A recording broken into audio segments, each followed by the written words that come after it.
Baik, terima kasih kepada teman-teman panitia atas kesempatannya. Mohon maaf sebelumnya saya belum bisa hadir secara langsung di TB. Perkenalkan terlebih dahulu nama saya Baku Danang Setio Budi atau biasa dipanggil Danang. Saya baru saja tahun lalu memulai studi S3 di Sokendai dan NOJ dengan supervisor saya adalah Aoki-san dan Ishigaki-san dan kolaborator saya Matsuno-san dan juga ada Kak Aini. Oke, izinkan saya untuk menyampaikan sedikit mengenai riset yang sedang saya lakukan, yaitu tentang studi bintang bermetalitas rendah atau very metal poor stars yang akan saya jelaskan setelah ini. Berikut adalah outline presentasi saya pada hari ini. Saya izinkan untuk bercerita sedikit tentang asal muasal dari elemen atau unsur itu sendiri. Jadi mungkin banyak dari kita sudah mengetahuinya bahwa hanya elemen-elemen ringan seperti hidrogen, helium, dan litium yang berhasil disintesis saat pertama kali alam semesta terbentuk atau setelah Big Bang. Dan hal ini terjadi selama 4 menit pertama setelah Big Bang itu terjadi. Nah, pertanyaannya adalah bagaimana elemen lain itu bisa terbentuk? Jawabannya adalah melalui nukleosintesis atau pembentukan elemen pada pusat bintang. Nah, setelah tadi mungkin sudah dijelaskan oleh Mas Rauf di pertama ya mengenai awal alam semesta. Nah, setelah sekian lama setelah alam semesta setelah Big Bang terjadi, eh, bintang pertama terbentuk dalam klaster masif dan bintang ini memiliki metalisitas yang atau kita sebut kelimpahan metalnya itu nol. Kita sebut sebagai populasi tiga, bintang populasi tiga yang hanya mengandung murni helium dan juga hidrogen. Nah, permasalahannya adalah bintang ini memiliki massa yang sangat besar hingga ratusan kali massa matahari. Nah, sehingga waktu hidupnya atau lifespan-nya itu sangat singkat, hanya beberapa ratus juta tahun saja dan kemudian meledak sebagai supernova. Nah, supernova inilah nanti yang akan mencemari generasi selanjutnya dari bintang itu dan generasi selanjutnya dari populasi tiga itu kita sebut sebagai second generation stars dan setelah beberapa kali setelah elemen cukup kaya hingga mampu membentuk bintang bermassa rendah hingga dengan orde sekitar satu massa matahari, bintang inilah yang memiliki masa hidup yang lebih panjang dan yang kita kenal sebagai extremely metal poor stars atau bintang dengan metasitas yang sangat rendah. Nah, pentingnya dari extremely metal poor stars ini adalah dia adalah sebagai bukti observasi yang menghubungkan bagaimana evolusi kimia antara populasi 3 menuju populasi 2 atau satu yang kita kenal saat ini atau yang kita observasi saat ini. Dan mayoritas dari extremely metal poor stars itu merupakan bintang uh, deret utama atau bintang red giant atau RGB stars, red giant branch yang memiliki rentang hidup hingga miliaran tahun dan bisa diobservasi hingga saat ini. Nah, seperti yang kita amati di diagram Hertzsprung-Russell yang saya tunjukkan di sini, bintang yang bermassa lebih rendah, dia memiliki waktu hidup yang lebih panjang. Nah, inilah merupakan keuntungan dari extremely metal poor stars, di mana kita bisa menilik alam semesta awal tanpa perlu melihat objek yang jauh atau redshift yang tinggi. Jadi kita bisa melihat bagaimana uh, pengayaan kimia di awal alam semesta melalui bintang extremely metal poor stars yang kita duga dia berhasil menjaga atau preserve dari konten kimiawinya saat dia pertama kali terbentuk. Kemudian, bagaimana elemen-elemen yang lebih berat dari litium itu disintesis, yaitu melalui proses nukleosintesis yang tadi saya sebutkan. Nah, pada mulanya, bintang bermassa besar itu didominasi banyak bintang bermassa besar, lebih besar daripada 8 kali massa matahari, di mana dia akan pada masa akhir hidupnya dia akan mengalami supernova. Nah, sebelum terjadi supernova itu di pusat bintang itu struktur internal bintangnya itu seperti bawang ya. Kalau kita lihat di sini dia ada macam-macam unsur dengan pusatnya besi, lalu dengan silikon, oksigen dan seterusnya hingga bagian terluarnya adalah hidrogen. Nah, faktanya adalah meskipun di inti bintang masif ini disintesis unsur berat seperti eh, besi dan lain-lain, Tapi faktanya adalah sumber utama dari elemen ini atau kita sebut iron peak elements itu ternyata bukan berasal dari core collapse supernova. Nah, bagaimanakah kontribusi, bagaimana bisa kita uh, melihat kenapa bisa seperti itu?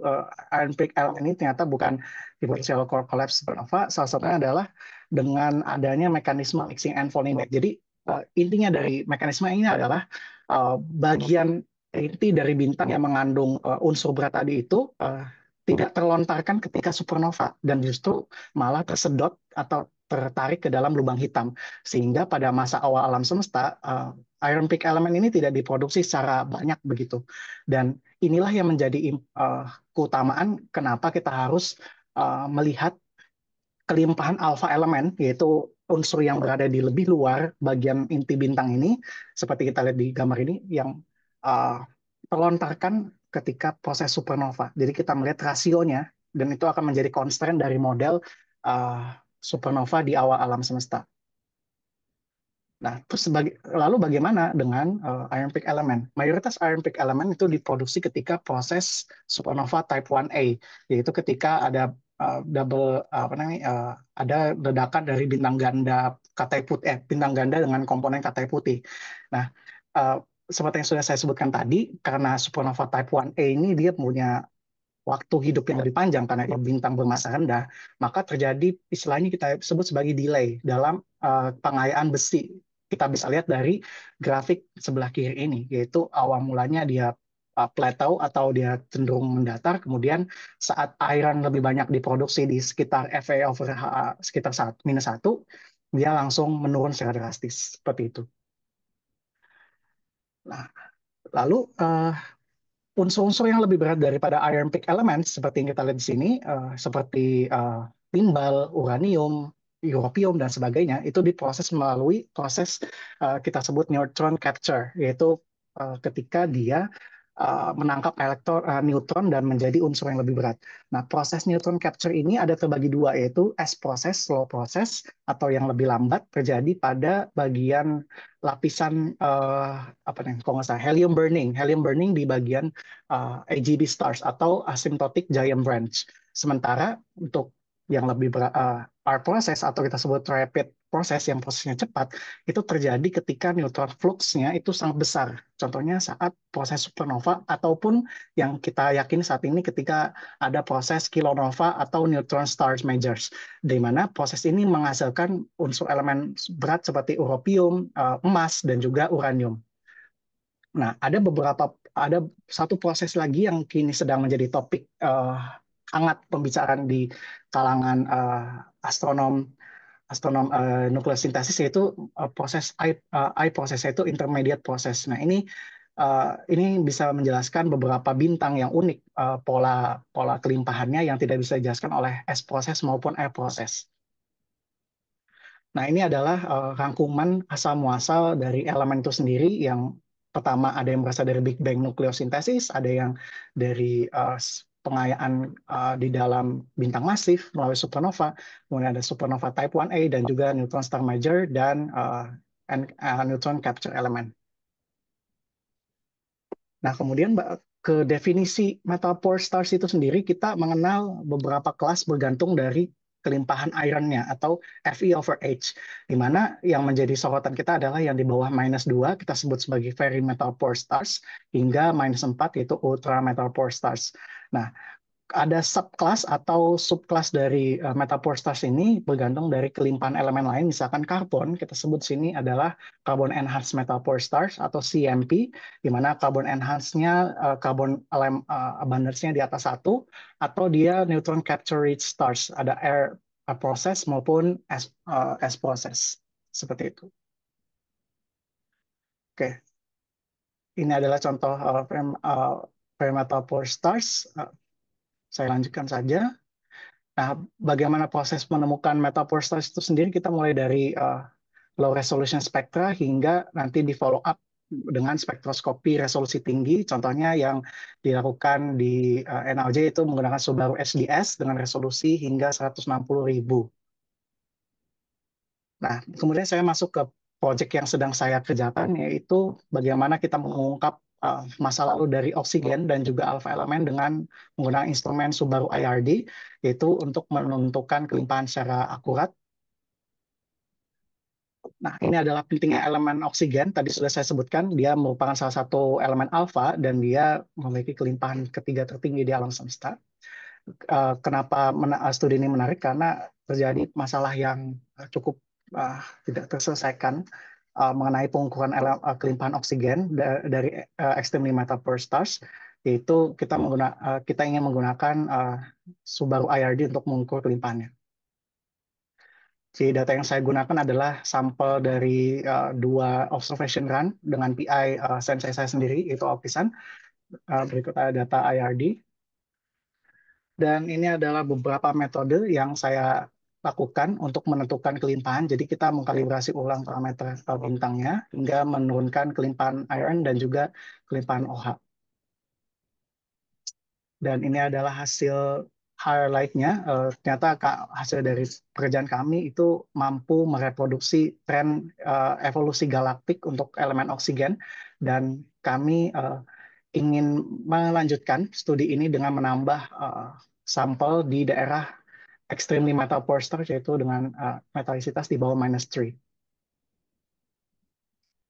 Dan untuk elemen alfa lain itu kebetulan sudah dikerjakan oleh saya dan sudah dipublikasi dan baru saja rilis. Jadi untuk informasi lebih lanjut teman-teman atau para hadirin bisa mengunjungi paper berikut yang baru saja dirilis.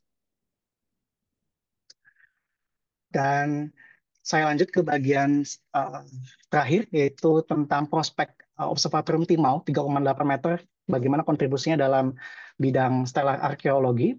Jadi pertama kita bisa mencoba untuk mendevelop atau memanfaatkan narrowband filter, yaitu filter yang punya lebar panjang gelombang yang kecil dan mencakup wilayah tertentu saja. Nah, contohnya di sini kita bisa mencari extremely metapore stars itu dengan melihat flux dari wilayah kalsium HK, garis kalsium HK.